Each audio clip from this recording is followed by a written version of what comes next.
अस्सलाम वालेकुम। आपका एक रजिस्टर्ड हाउसिंग सोसाइटी में प्लॉट है और आपके पास अलाटमेंट लेटर, ट्रांसफ़र लेटर और उसके साथ कुछ रसीदात मौजूद हैं। क्या आप पाकिस्तान के कानून के मुताबिक इसके मालिकाना हकूक़ रखते हैं? मैं आज ऐसा इंकशाफ करने जा रहा हूँ इस वीडियो में कि आप सर पकड़ के बैठ जाएंगे।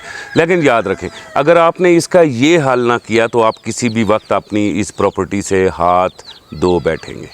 आगे जाने से पहले आप तमाम दोस्तों से गुजारिश है हमारे इस चैनल को सब्सक्राइब करें, वीडियो को लाइक करें और वीडियो को व्हाट्सएप के ज़रिए अपने दोस्तों के साथ। जी दोस्तों, मेरा नाम कामरान खान है और आप देख रहे हैं MZS यूट्यूब वीलॉग। यहाँ पर मैं पाकिस्तान रियल स्टेट अपडेट्स के हवाले से बात करता हूँ। आज मैं एक होश रब्बा इंकशाफ करने जा रहा हूँ कि NOC वाली हाउसिंग सोसाइटी आपके साथ क्या धोखा कर रही है और यहाँ आप अपनी प्रॉपर्टी से कैसे हाथ धो सकते हैं।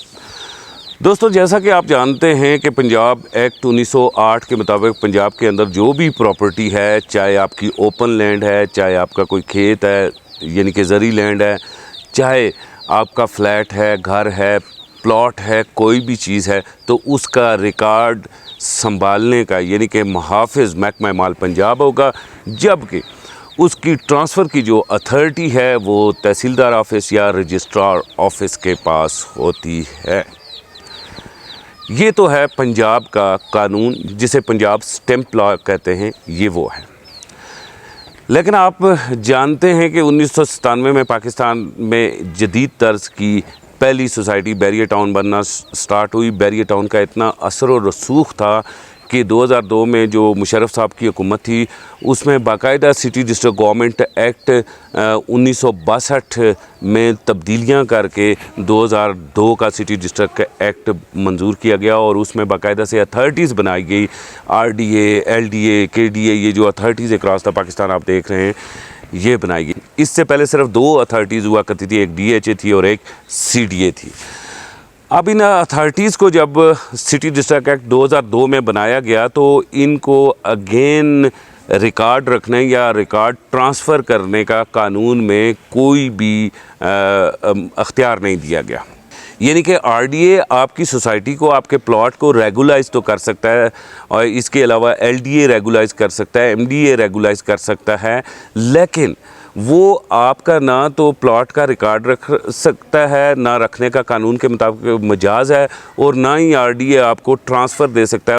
अब यहाँ से हमारे साथ गेम 1997 से ये शुरू हुई कि बैरियर टाउन ने अपना रिकॉर्ड ख़ुद ही रखना स्टार्ट किया और उसने ट्रांसफ़र कानूनी तरीके से देने पे एतराज़ किया। और एक कानूनी तरीके से जब ट्रांसफ़र देने पे एतराज़ किया, और एतराज़ ये था कि हम अपनी सोसाइटी का रिकॉर्ड ख़ुद रखते हैं, इसलिए हम ट्रांसफ़र भी ख़ुद करते हैं और हमें पंजाब गवर्नमेंट के पास जाने की ज़रूरत नहीं।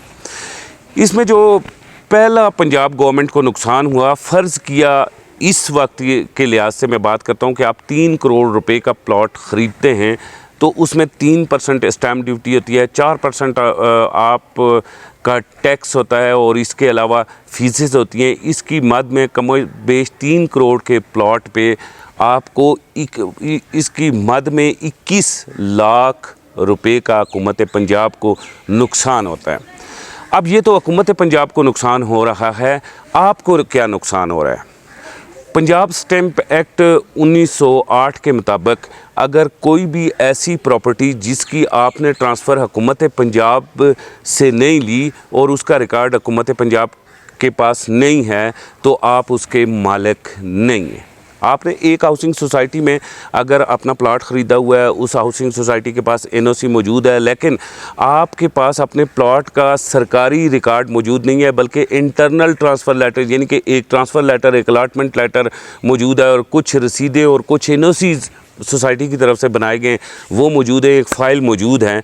ऐसे में आपकी सोसाइटी इंतज़ामिया के साथ एक चपकलिश हो जाती है, लड़ाई हो जाती है और आप कोर्ट में चले जाते हैं। जब आप कोर्ट में चले जाते हैं तो कोर्ट में आप इस प्लॉट के मालिक नहीं हैं। कोर्ट जिस कानून के मुताबिक फ़ैसला करेगी वो पंजाब स्टैम्प एक्ट 1908 है और पंजाब स्टैम्प एक्ट आर्ट के मुताबिक वही जायदाद का मालिक होगा जिस शख्स के नाम पे इस जगह की रजिस्ट्री होगी और जिस शख्स का रिकॉर्ड जो है महकमा माल पंजाब के पास महफूज होगा। आप किसी भी सोसाइटी के अंदर चले जाएं जिसका एनओसी है, मतलब कैपिटल स्मार्ट सिटी के अंदर चले जाएं, बैरियर टाउन के अंदर चले जाएं, इसके अलावा दूसरी जितनी भी सोसाइटी हैं जिनकी लीगल हाउसिंग सोसाइटी हैं, जिनके एनओसीज़ मौजूद हैं, इन्होंने जो अपने नाम पे ज़मीनें ट्रांसफ़र करवाई हुई हैं उनका रिकॉर्ड जो है महकमा माल पंजाब के पास मौजूद है।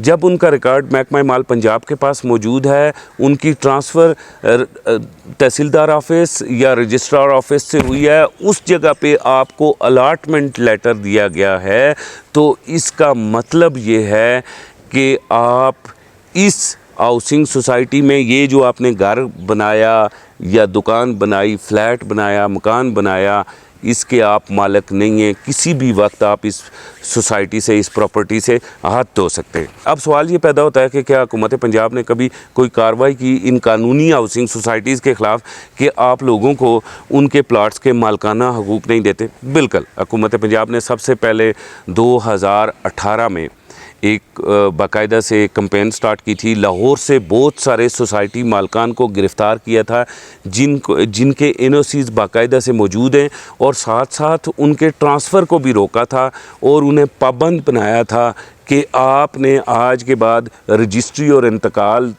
के साथ प्लॉट की ट्रांसफ़र देनी। 2023 में सियालकोट में ऐसे ही हुआ। एक लीगल हाउसिंग सोसाइटी थी जो इंटरनल ट्रांसफ़र कर रही थी। डीसी सियालकोट ने बाकायदा से छापा मारा और उन्होंने उस हाउसिंग सोसाइटी का सारा रिकॉर्ड जो है वो ज़ब्त किया करके महकमा माल सियालकोट को दिया। उसके बाद उस सोसाइटी को सील किया और उसे पाबंद बनाया कि आज के बाद आपकी ट्रांसफ़र बाकायदा से सियालकोट से होगी। इसके अलावा साल 2024 में मरियम नवाज़ शरीफ साहिबा जो मौजूदा वज़ीर आला हैं, इन्होंने कानून बनाया। साल 2025 में इससे मज़ीद जेतें दी जा रही हैं। अब आपको हाल देने जा रहा हूँ, अगर आपका किसी भी हाउसिंग सोसाइटी के अंदर एक प्लाट मौजूद है, चाहे वो बैरिया के अंदर मौजूद है, चाहे वो टॉप सिटी के अंदर मौजूद है, चाहे मुमताज़ सिटी के अंदर मौजूद है, चाहे गुलबर्ग के अंदर मौजूद है, चाहे कितनी भी बड़ी हाउसिंग सोसाइटी के अंदर ये प्लाट मौजूद क्यों ना हो और कितनी असर और रसूख वाली हाउसिंग सोसाइटी के अंदर ये प्लाट क्यों ना हो, आपके पास अगर इस प्लाट का अलाटमेंट लेटर, ट्रांसफ़र लेटर है, रजिस्ट्री इंतकाल नहीं है, तो आप इसके मालिक नहीं हैं।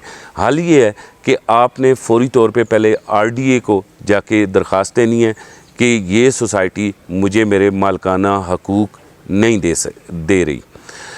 आप RDA इस दरख्वास्त पे अमल करते हुए मुतलका सोसाइटी को एक नोटिस भेजेगा और आपके प्लाट की आपको ट्रांसफ़र देने की कोशिश करेगा। अगर आपको लीगल ट्रांसफ़र सोसाइटी RDA की दरख्वास्त के बावजूद नहीं देती तो आपने डिस्ट्रिक्ट कोर्ट के अंदर जाना है और पंजाब एक्ट 1905 के मुताबिक इस सोसाइटी को एक नोटिस भेजना है, और वहाँ पे जिस वक्त आप केस करेंगे तो आपको अदालत बाकायदा से एक सर्टिफिकेट देगी केस जीतने के बाद, जिसके बाद आप महकमा माल पंजाब से जाके आप अपना प्लाट अपने नाम करवा सकते हैं। आखिर में इसके नुकसानात क्या होते हैं? इसके नुकसानात ये हैं कि अगर सोसाइटीज़ के साथ आपका कोई फड्डा हो गया या फिर कोई तूफ़ान आ गया, जिस तरह का हमने बोनेर में तूफ़ान देखा, इस तरह का तूफ़ान आ गया और वहाँ से सारी की सारी जो है प्रॉपर्टी अल्लाह ना करे डिमॉलिश हो जाती है, तो वहाँ आप कानूनी हक़ नहीं रखते कि दोबारा आप तामीरात करें, क्योंकि ज़मीन उसी की है जिसके नाम पे रजिस्ट्री और इंतकाल है।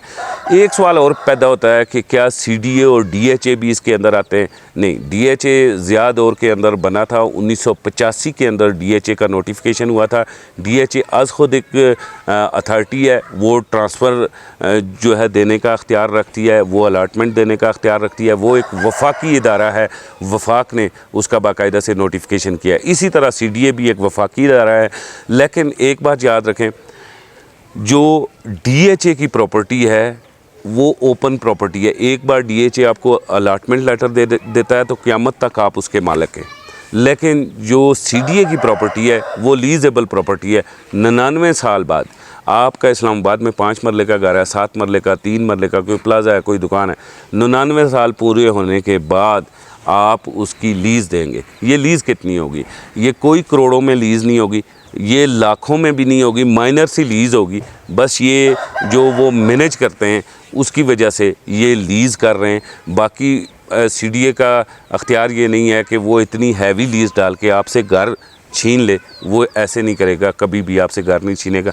माइनर सी हज़ारों या कुछ लाखों में छोटी सी आपकी फ़ीस होगी, वो 99 साल के बाद आपने दोबारा से लीज़ करवानी होगी। इसी के साथ मुझे कामरान खान को इजाज़त दे, अगली वीडियो में मुलाकात करते हैं, तब तक खुदा हाफिज़।